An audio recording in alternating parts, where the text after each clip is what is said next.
Greetings, Commanders! Welcome to another Commander Breakdown video. Today we're doing Medusa.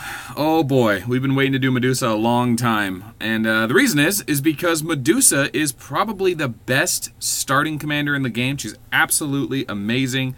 A lot of people start Ark of War and Sky Kingdoms using the dodge meta because it's really useful in killing monsters. You gotta dodge monsters in order to avoid losses. So the dodge meta is really important, and Medusa is the best guaranteed hit skill commander in the game. Medusa actually has 2 guaranteed hit skills, 2 of them. The only commander in the game with 2 guaranteed hit skills. We thought Moonshadow was a double guaranteed hit, but she's not. And honestly, people that are watching this video are probably beginners. They don't know who Moonshadow is. So when the game originally starts, you don't have a lot of access to A commanders, and you certainly don't have a lot of access to S commanders.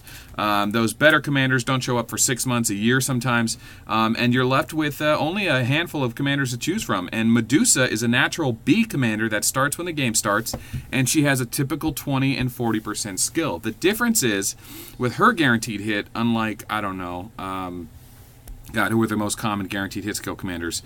You know, obviously there's the Golems and Raymans and Vegas for 40% guaranteed hit in airships. And then there's Nekajiro for 40% in infantry. There's 20% guaranteed hit on, oh gosh, Flare. And then when it comes to walkers, you have your Chief with your guaranteed 40% hit skill. And who am I forgetting? I'm forgetting someone else. Oh, I'm sure there's more. Mia has a 20% guaranteed hit. But bottom line is that Medusa has a 40% and it hits all the troops. It doesn't even matter if they're not walker or not. So early game, it's really good to use the rock, paper, scissors mechanism.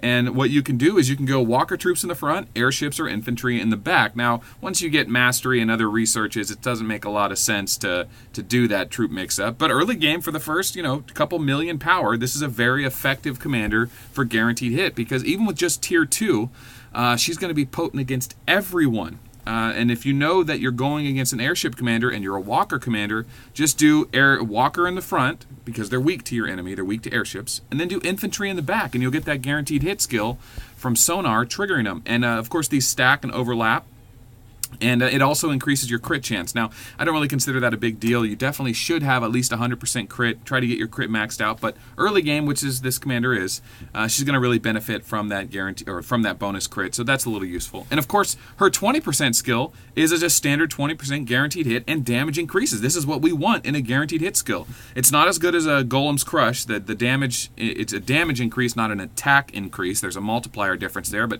we're not going to get too much into that. Just know that the 20% skill means that she is going to hit when this triggers, and the damage is going to increase. It works exactly like Cohen's skill or Vegas, Cohen's skill or Lucion's skill if you play Sky Kingdoms. But basically, if you were going to hit for 1,000 and your skill says increases damage by 10%, make it 110,000. And then once you crit, you get a bonus multiplier and stuff. But it's just a straight 10 for 10. You can rely on the skill description. A rare thing in this game, you can rely on the skill description to actually do what it says in this case.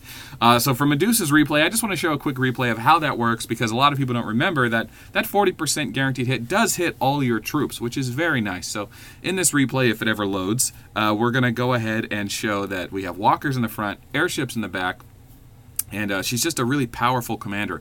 And since she's a natural B, she's not too difficult to get to S-class. And it's easy to just absorb her into your next big commander. You might choose Chief because he hits harder. You might choose you want to switch to airships or infantry and you want to absorb into that. But when I say absorb, guys, just to remember, you can actually take an S commander and choose to leadership absorb. See that right there? You can move all your leadership over to another commander.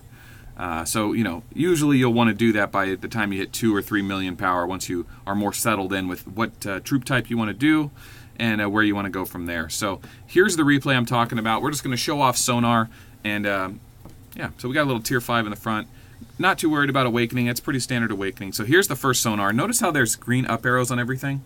That means they're all going to get a guaranteed hit no matter what. They don't even have to trigger. There's another sonar, so even though those troops are already buffed, they're going to have a guaranteed hit. Now they just have bonus crit as well, because that stacks along the way. So I'm also triggering Libras and Tauruses because the gems I use. You can ignore that. Mostly I just wanted to show off that 40% guaranteed hit. Because dodge is such an important meta in the early game, it's really hard to get commanders with guaranteed hit skills, except for commanders like Medusa. So I don't give her a lot of credit late game. I don't really talk about Medusa. In fact, she's probably probably the most ignored commander on my channel, even though maybe she shouldn't be. Because just late game, there's so many other choices to take advantage of. You know, you've got Hoodoo with his Death Rattle. Now, admitted, Hoodoo doesn't have guaranteed hit, but, you know, by the time you're that late in the game, you can put Taurus on him, you can put Libra on him, get those guaranteed hits elsewhere. And then, of course, there's just a plethora of other late-game commanders. And I have a top 10 video for that, and if you're familiar with my channel, I'm sure you know who all those are. And, of course, ask the veterans in your game.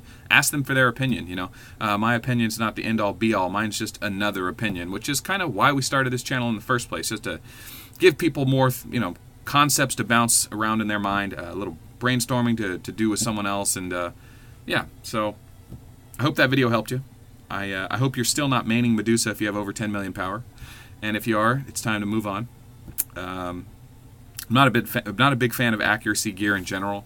Normally I say ignore accuracy gear at all costs, and then just choose a commander with guaranteed hit. Obviously there's problems with that. Commanders like Stella, you know, she doesn't have a guaranteed hit. You can get Sagittarius and Gemini on her.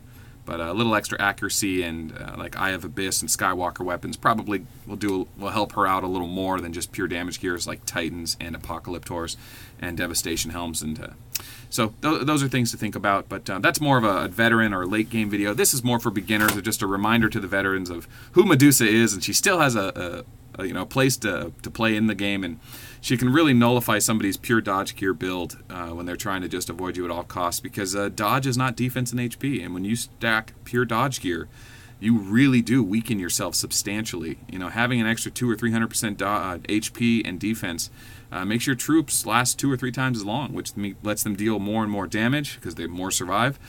So Medusa's a great counter to that. She's a wonderful commander in that regard. She's easy to absorb out of. She's certainly one of the top 5 beginning commanders for sure. She should be on the box art of this game if it ever had any. So my name is Melt. Thanks for watching this video.